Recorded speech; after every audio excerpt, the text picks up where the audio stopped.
예, 안녕하세요. 오늘은 진통제의 종류에 대해서 알아보겠습니다.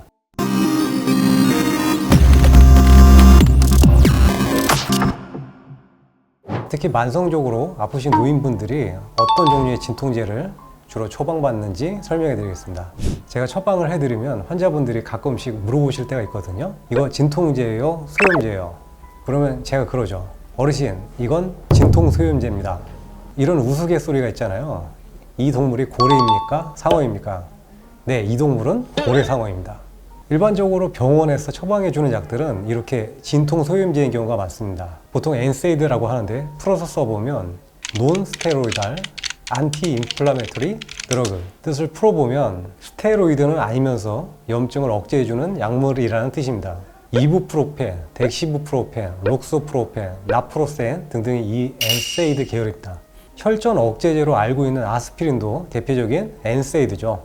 엔세이드가 효과는 좋은데 부작용이 좀 있습니다. 위장장애가 있어서 보통 처방을 받아보시면 아시겠지만 소화제가 꼭 같이 들어갑니다. 위장장애가 너무 심해서 간혹 아예 못 드시는 분들도 생기거든요. 그리고 만성적으로 오래 드시면 콩팥 여과를 떨어뜨립니다. 콩팥 기능이 떨어지시는 분들이나 고혈압이 있으신 분들, 이뇨제를 복용하시는 분들은 주의를 기울여야 합니다.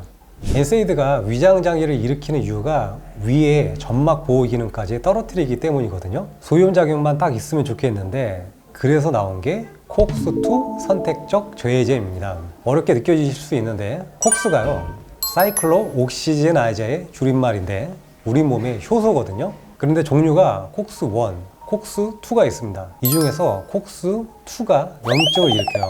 엔세이드는 위장을 보호하는 콕스1이랑 염증을 일으키는 콕스2를 동시에 억제해서 염증도 가라앉히지만 위장장애가 같이 좀 있습니다. 그러면 콕스2만 억제하면 위장장애는 없으면서 소염만 된다는 얘기거든요. 이 콕스2 억제제 중 많이 드시는 게 세레콕시브라는 성분이 있습니다.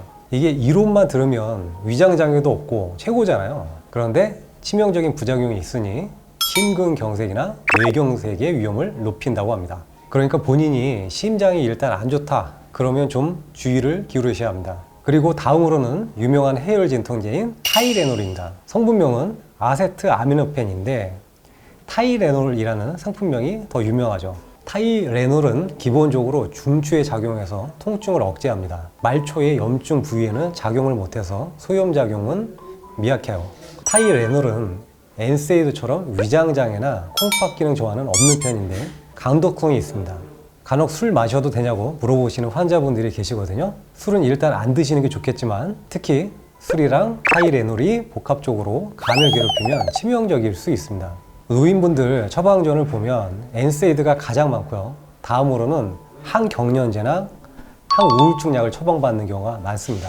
간혹 오해를 하시는데 경련이 있는 것도 아니고 우울증이 있는 것도 아닌데 왜 이런 처방을 하냐. 그게 아니고 이런 약들은 기본적으로 뇌에 작용을 하거든요. 뇌에서 통증을 억제하는 효과가 같이 있다고 보시면 됩니다. 가끔 보면 시리거나 화끈거리거나 찌릿하거나 하는 통증을 호소하시는데 관절이나 인대의 염증도 아니고 디스크로 인한 신경의 염증도 아닌데 이런 증상을 호소하시는 분들이 계시거든요. 이것을 의학용어로 말초 신경변증이라고 합니다. 당뇨나 항암 치료, 대상포진, 음주 등 신경이 망가질 만한 특별한 원인이 있을 수도 있고 아닐 수도 있는데 어쨌든 말초신경에 이상이 생겨서 통증이 오는 거거든요.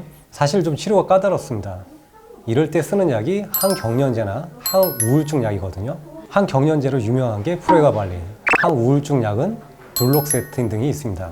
이런 말초신경병증은 스트레스나 우울증과도 일부 관련이 있거든요. 그래서 쉽게 생각해보면 뇌의 흥분을 진정시켜서 통증을 경감시킨다고 생각해 보실 수 있습니다. 엔세이드는 처음에 스테로이드가 아닌 소염제라고 했잖아요. 그렇다면 원래는 스테로이드가 먼저 소염제로 쓰였겠죠. 스테로이드가 염증을 강력히 가라앉히기 때문에 진통제로도 쓰입니다. 그런데 스테로이드 하면 부작용이 먼저 떠오르잖아요. 그럼에도 염증이 심할 때 예를 들면 급성 디스크 탈출로 신경부리에 염증이 생기면 통증도 심하니까 급성기에 단기적으로 쓰일 수 있습니다. 그리고 간혹 처방받는 진통제 중에 트라마돌이라는 게 있습니다. 저희가 영화를 보면 통증이 너무 심하면 모르핀을 맞잖아요. 가장 강력한 진통제가 마약성 진통제거든요. 동네 의원에서 처방받으실 일은 거의 없을 겁니다. 그런데 트라마돌은 마약성 진통제로 분류는 되는데 의존성과 부작용이 낮습니다. 국내에서는 마약류에 포함이 안 되거든요. 일반적인 진통제에 반응을 안 하는 중등도 이상의 통증에 쓰입니다. 이 정도가 환자분들이 통증이 있을 때 처방받는 진통제의 거의 다거든요.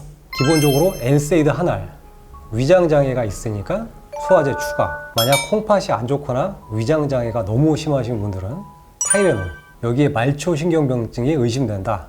그러면 항경련제나 항우울증약 추가, 그리고 염증이 너무 심하다. 그러면 스테로이드, 통증이 심한데 잘 안 잡힌다. 그러면 또 트라마돌 추가. 여기에 진통제는 아니지만 근육성 통증일 경우 근유한제가 보조적으로 들어갑니다. 두통약이나 생리통약, 위경련약 등 맞춤식으로 드시는 종류가 일부 있긴 한데 대부분은 제가 말씀드릴 범위를 크게 벗어나지 않습니다. 이 진통제는요, 그 원리상 손상된 조직을 회복시켜 주지는 않습니다. 오히려 방해가 될 때도 있습니다. 그래서 근본 원인을 찾아서 치료를 받으셔야 합니다. 다만 통증은 절대로 익숙해지는 법이 없고 반복되면은요 오히려 더 만성화되는 특징이 있거든요. 그래서 이럴 때는 통증도 적극적으로 관리를 해주셔야 합니다.